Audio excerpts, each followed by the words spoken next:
side of the train, with except the 2 diesel engines, is all original logging equipment that was actually being used by Westside Lumber. And I'm sure you guys noticed a lot of trees have been burned and broken in this area. August 29th, 2017, we had the railroad fire that started across our street.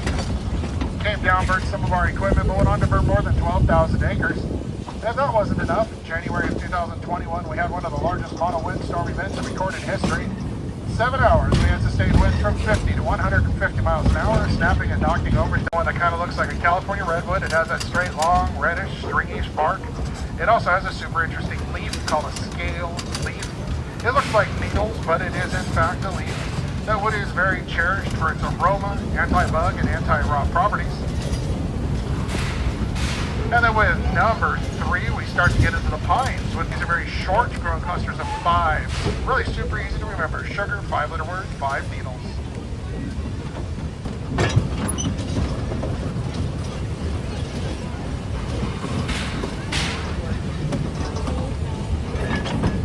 When you all checked in, we gave you some postcards. One of the ones that we hand out is a photo of this exact spot taken in 1911 with no trees or vegetation, actually with the exception of a small handful of trees.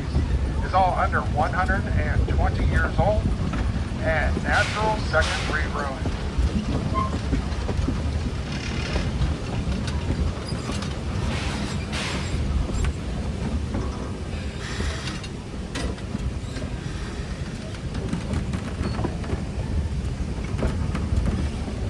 The track bed that we are currently on, not the rails themselves, we actually relayed these rails at night.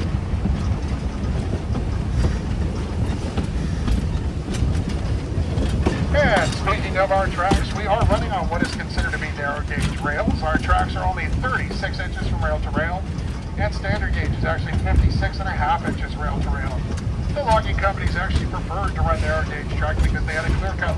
We do actually run on reclaimed automotive oil to power our fire, and on one trip we'll go through about 50 gallons of oil and 500 gallons of water.